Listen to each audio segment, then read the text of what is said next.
play a major role in defending America against all future adversaries. Of the gallant efforts and the sacrifices made by those who fought to protect and to preserve the freedoms we cherish today. Today, in this ceremony, we will honor 11 World War II veterans and bestow upon them the French government Jubilee Liberty Medal for their involvement in the Normandy campaign.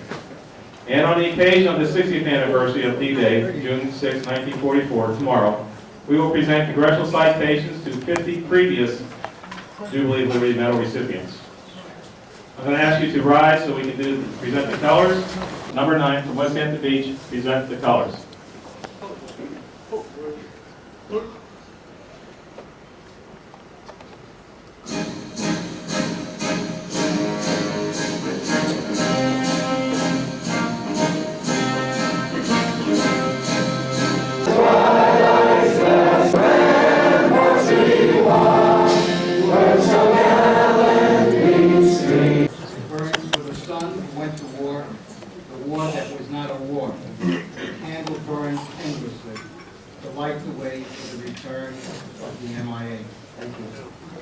Us here. Thank you so much.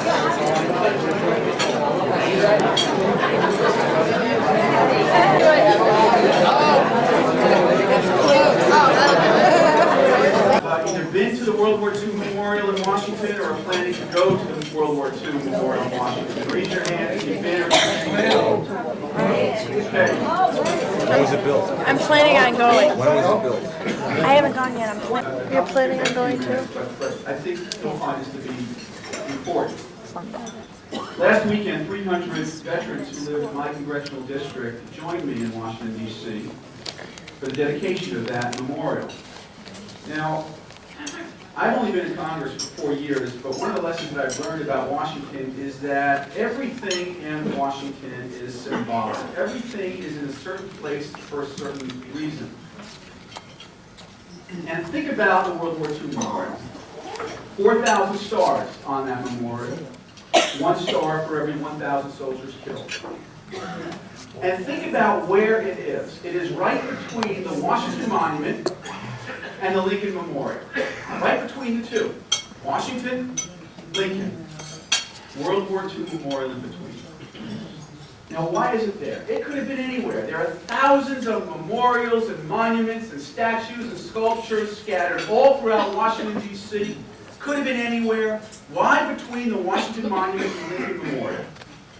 Because we as Americans know that the ideas of Washington and the ideals of Lincoln, democracy, freedom, liberty, as important as they were just ideas and ideals. And ideas and ideals don't really amount to much unless we're willing to fight for it. That's what makes those ideas and ideals so special. That's what makes us special. Because if democracy and freedom and liberty were easy to attain, the democracy and freedom and liberty would be in every single country around the world. If they were cheap and easy. But democracy and freedom and liberty isn't in every country around the world. It takes battles to secure those principles. It's battles and fighting for those ideas that make those ideas so special. Those ideas, democracy and liberty, what Washington believed, what Lincoln believed, what Jefferson believed, they occupied kind of a moral high ground in the world. They occupy some very high places, and we have had to spend our entire history fighting uphill to protect them. And when we got to those hills so high, we had to fight to defend those lofty ideas high on those hills. I want to give you a quick example, and then I'm going to let you go back to meeting and introduce the county executive. I'm on the Armed Services Committee. And about a month ago, I asked the former commandant of the U.S. Army War College, General Bob Scales, to take me to Gettysburg, Pennsylvania, to take me on a staff ride. And during that visit, we stood on a hill called Little Round Top. You know what happened on that hill on the second day of Gettysburg? The 20th Maine, just a couple hundred people, found themselves on that hill. They were surrounded by a vastly superior enemy. Had more gunfire, had more ammunition, more firepower, more people. Tens of thousands against a couple hundred on that small hill, Little Round Top. And Colonel Josh Chamberlain from the 20th Maine got an order. His order was, do not lose this hill. Keep this hill at all costs, at all hazards. Because you are the extreme right flank of the Union. And if you lose this hill, there's nothing between this hill and Washington, D.C. You lose this hill, we lose Washington. We lose Washington, we lose the war. We lose the war, we lose liberty. And those several hundred men on that hill, on Little Round Top, knew that they were going to be swarmed with enemy from the high ground, from a mountain next to them, from the low ground, from the left, from the right, from the center, and they didn't have much of a chance to keep that hill. But they did it.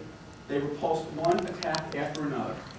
And then, when they were absolutely out of ammunition and had no hope left, you know what Joshua Chamberlain did? He said, fix bayonets, charge down the hill into the enemy. And they did it. They charged down the hill. And they beat the enemy. And they helped win Gettysburg, and they helped win the Civil War. Just like a group of ragtag Minutemen a century before, we went up against overwhelming force at Bunker Hill because they knew that they had to win the battle for Bunker Hill. Just like Raheem Tyson Hyder of Bayshore, and Mike Esposito of Brentwood, and Jacob Fletcher of Bayshore, and Nate Bruckenthal of Northport, who went to Iraq and Afghanistan with a mission and completed their mission and lost their lives in the process, but understood that if they didn't complete their mission, somebody else would have to do it. And so they went into hostility. And just like you, you were told, many of you were told, those who will receive this medal were told, get out of the boat, hit the beach, and run across the beach to the hill, into the gunfire, and take the hill. And when you finish taking the hill, keep running through France until you free France. And when you finish freeing France, keep running through Europe, liberate the concentration camps, keep running, free Europe. And when you're done with that, run to Japan, beat the Japanese. When you're done with that, keep running, beat fascism, beat communism, and then you can come home, but don't quit running, because then there's another hill to be conquered. And so many of you went to your jobs at Grumman and Sperry and Hazeltine and Fairchild Republic, and one night, on a dark night, you looked up at the highest hill you could imagine, the moon, and said, America could go there too. We could take that hill too. And we did that. You have taken those hills. You have preserved democracy and liberty on those high places. Now, what is our obligation to you? It is very simple. If there is one battle that shouldn't be uphill, it is giving you your veterans benefits and taking care of your health needs and paying for your medicines and making sure you get health care as veterans. That's one battle that should not be uphill.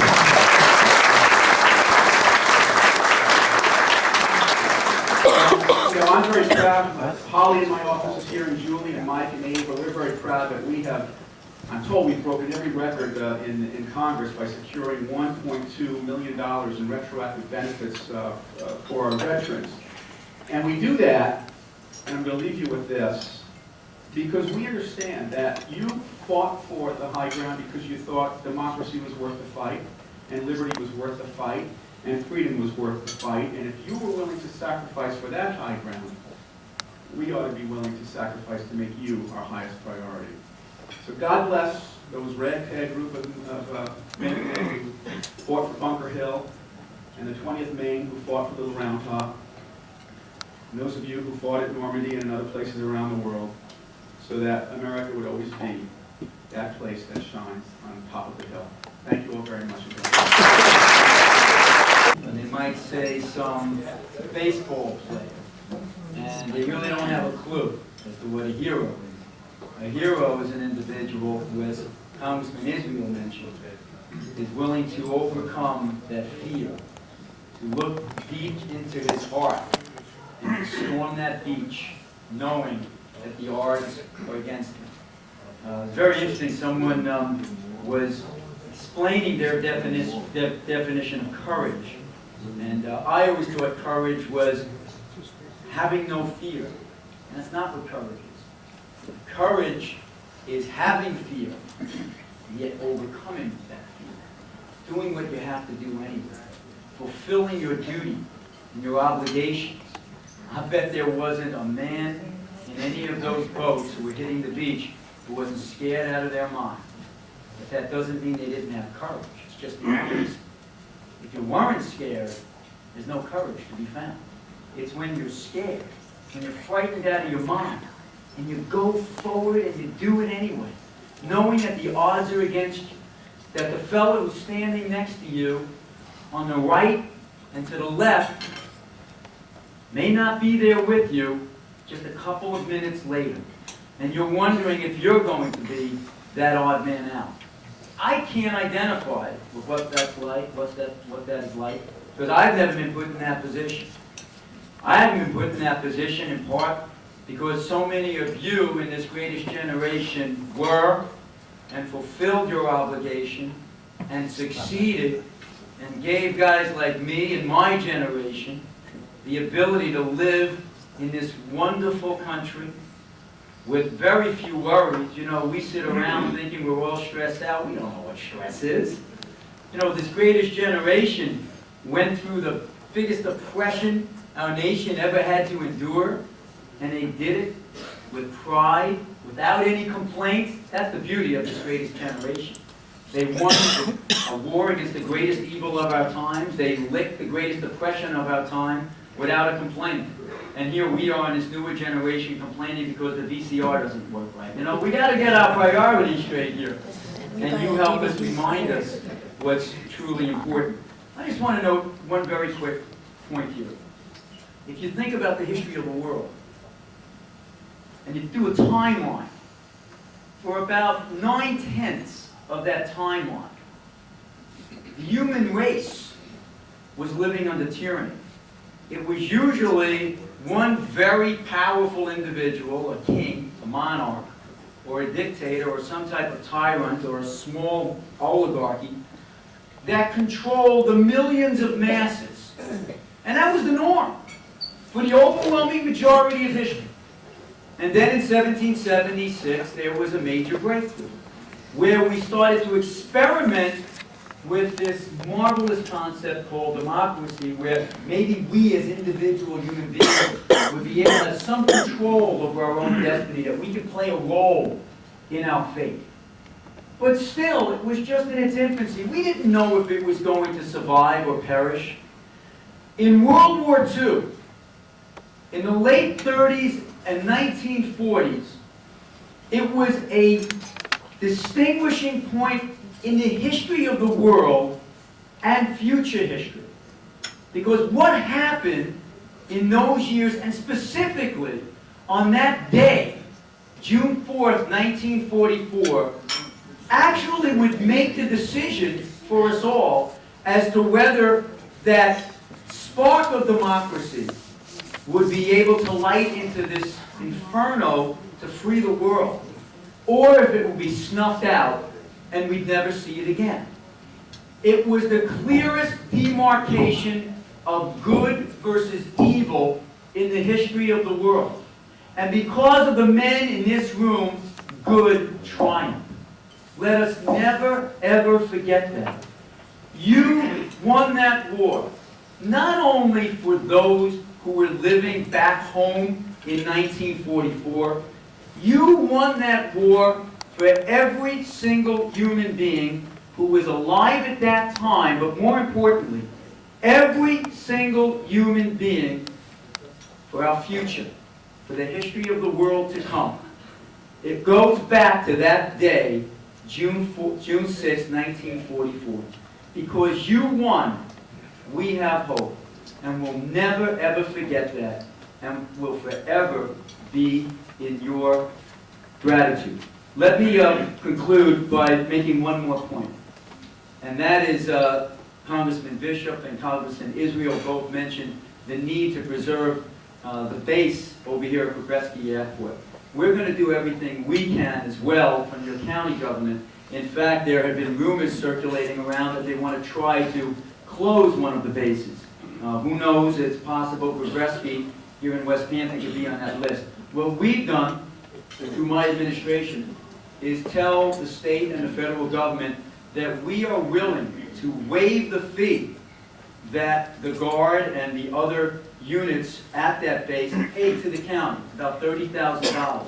But as a sign of good faith, we'll do without that money. We don't need the money. It's more important for us to have you here. So hopefully that message is heard loud and clear with the powers that be, so we keep this important base here for us. Thank you all very much. God bless you. You are our heroes. I love you very much. We'll never forget what you did. Thank you.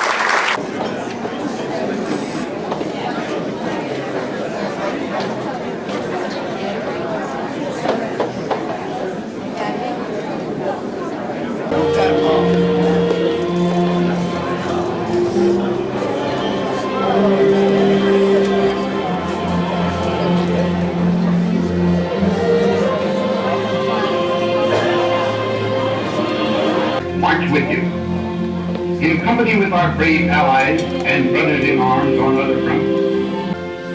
I have full confidence in your courage. Thanks. We have a little bit more talking to go through, and then we're going to get on with the medal presentation. We're delighted today to have somebody here who's representing the French Embassy. I'm going to ask that Captain Jean will come forward for a couple comments.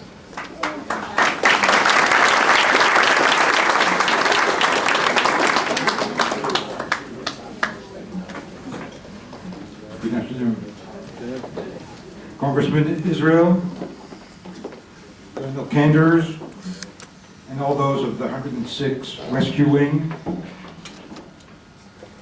General Peterson, Mr. Rutledge, Mr. DiFabio, all members of the U.S. military force, members of the Air Force Association, members of the Civil Air Patrol, to all those I've forgotten, ladies and gentlemen, and of course, most importantly, to all the veterans who are here and present. I am Captain Jean-Noël Vilque, and today I'm representing Mr. Jean-Daniel Lévy, the French ambassador, and General Pascal Vinchon, the military attaché in Washington. It is a great honor to welcome you today to commemorate the 60th anniversary of D-Day.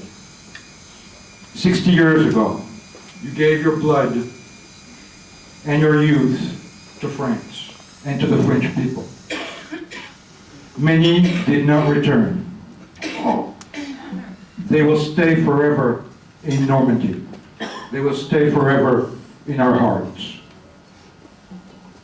On June 6th, tomorrow, 15 heads of state will be in Normandy. Thousands of men and women, most of whom were not even born that day, will be gathered there, and millions of people will follow the ceremonies throughout the world.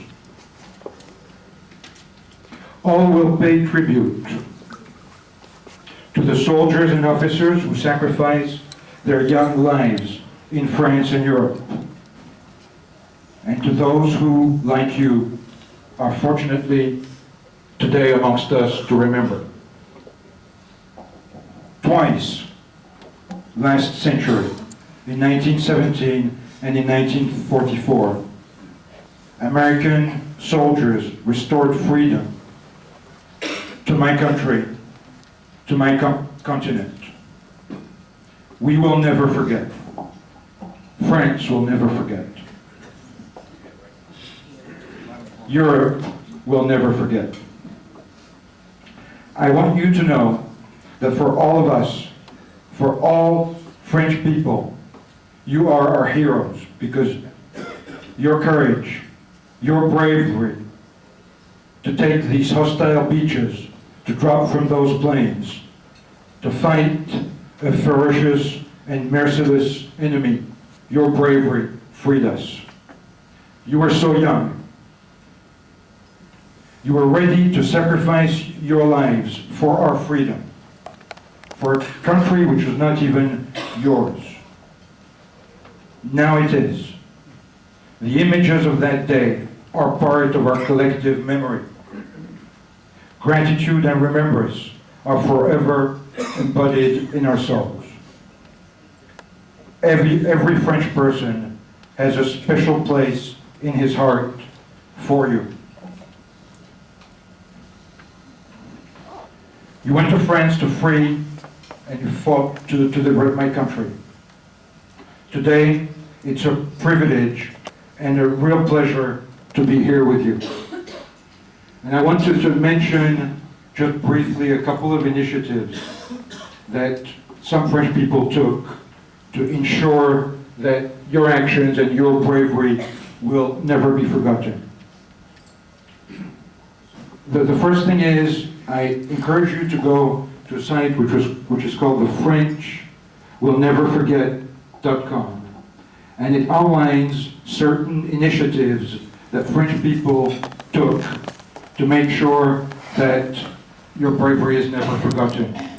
Such as, for instance, last year we ensured that roses were put on every single grave of American soldiers who died in Normandy. Also, the memorial of the town of Caen and a private association of French citizens called the Association pour la Mémoire made sure that every American unit and the trajectory from the beaches to Berlin would be accessible on the net, so that your actions can be remembered forever.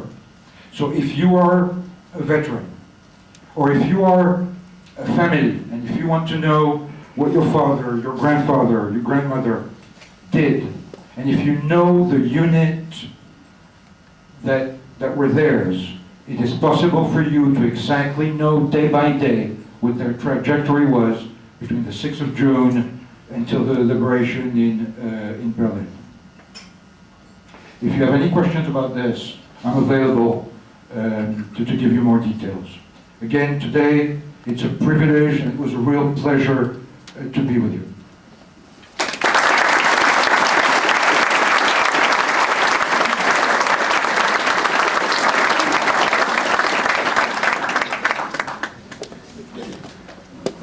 Ladies and gentlemen, I'd like to introduce General Peterson, who will give our keynote address. I'm not going to read his whole biography in the interest of time and to keep things moving. I apologize, General, for that. I'm sure you understand.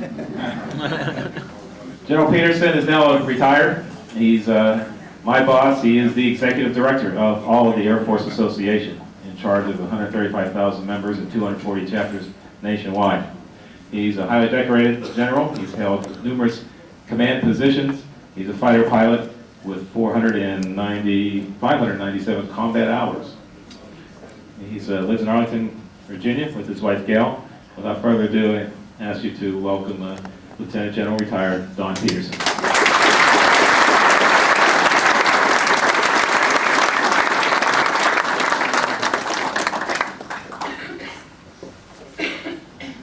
Thank you, Bill. Congressman Israel, thanks for a great talk for us a moment ago and remind us what our veterans should be.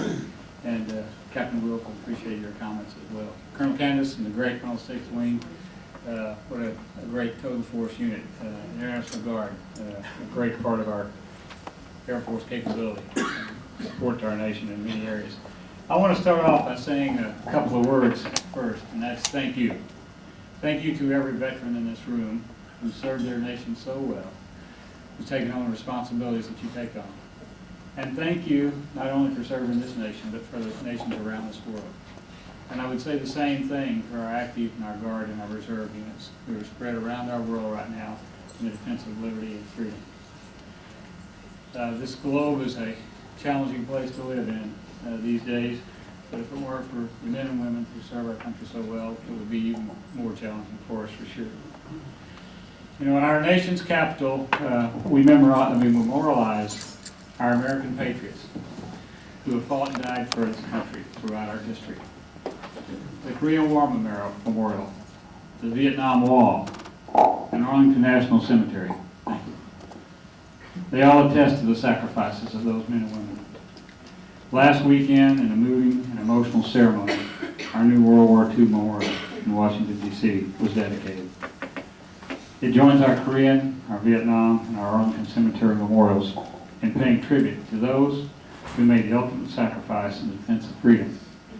And it's a fitting tribute to all those who served in World War II. On Monday of last week, our Memorial Day was celebrated in our Capitol, as it was around our nation.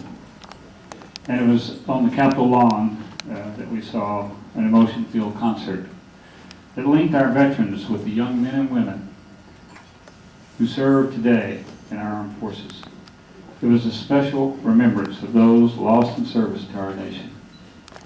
There may be a difference in the ages of our veterans and today's soldiers, sailors, airmen, Marines, and Coast Guardsmen, but there is certainly no gap in their values and commitment to our nation.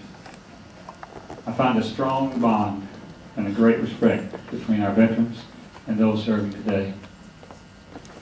I visited the World War II Memorial shortly before its dedication and participated in a wreath-laying ceremony.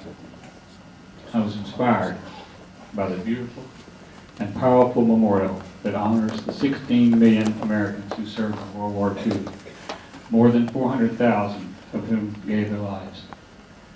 The memorial celebrates men and women such as those we honor today as the greatest generation. It celebrates a generation of Americans who emerged from the Depression to fight and win the most devastating war in the world's history. Americans and their allies triumphed over tyranny. Unprecedented unity at home saw the nation become the world's breadbasket and industrial arsenal. In a spirit of sacrifice, Americans rationed at home and channeled the nation's might to help restore freedom to millions. The World War II Memorial reminds future generations that we must sometimes sacrifice for causes greater than ourselves. This war that changed the world was fought across 6 of the world's 7 continents and all of its oceans. Noted historian John Kagan wrote, "It killed 50 million human beings, left hundreds of millions of others wounded in mind and body, and devastated parts of the world." After the war, through the innovative Marshall Plan, the United States helped both its allies and its former foes rebuild. America continued to play a strong leadership role in the world arenas as peacetime returned to our lives. but we know it hasn't been a peaceful world since those days. Tomorrow, 6 June, we will celebrate one of the most significant combat operations in the history of our nation and the world, the D-Day invasion. Today, we honor many of those who turned the tide on that day. In midsummer 1943, a year before the Anglo-American invasion of Normandy that would soon lead to the liberation of Western Europe, Adolf Hitler's forces still occupied all the territory it had gained in the Blitzkrieg campaigns of 1939 to 1941, and most of the Russian conquest of the 1941 and 42 campaigns. It also retained a strong hold on the coast of North Africa. It was a challenging time for our nation, and for those in Europe, and for those in the Pacific. Hitler or his allies control the whole of mainland Europe, except for neutral Spain, Portugal, Switzerland, and Sweden. The Russians, under great pressure from the German army, pressed their allies, the U.S. and Britain, to open a second front in the West. Actually, planning had been ongoing for a second front, but had not been executable until our economy could help stabilize the Pacific and produce the resources for an invasion force. The result was the remarkable and heroic execution of the D-Day plan by the U.S., British, and Canadian forces on 6 June 1944. The night before, 3,000 landing craft, 2,500 other ships, 500 naval vessels began to leave the British ports. 822 aircraft carried parachutists or towed gliders overhead the Normandy landing zones. They were but a fraction of the 13,000 aircraft that would support D-Day. There were tremendous challenges and great loss of life, but the Allies prevailed and turned the tide. Within less than a year from the landings, the Americans and their allies had retaken Europe and freed the European people, winning the war in Europe. The key to this critical victory was the men and the women who displayed tremendous valor and courage. They sit before us today. Thank you once again.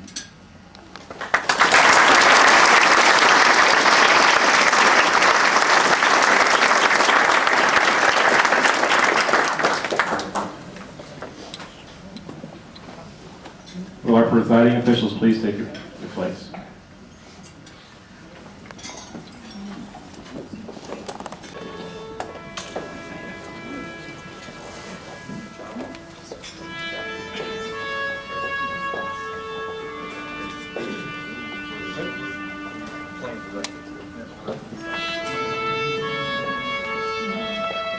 Ladies and gentlemen, we will now present the medals. Feel free to come up and take pictures as your loved ones pass in front of the distinguished guest and receive their medal, a Jubilee certificate, and a congressional letter.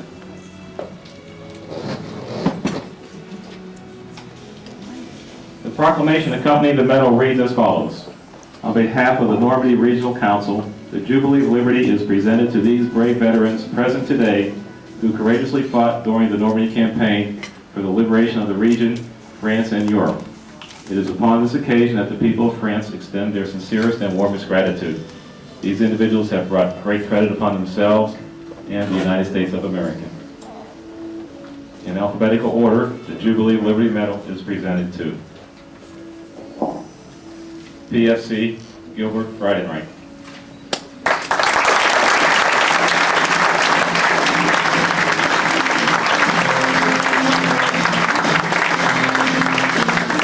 The first woman to receive the Jubilee of Liberty from the Air Force Association is First Lieutenant Ann Santacroce.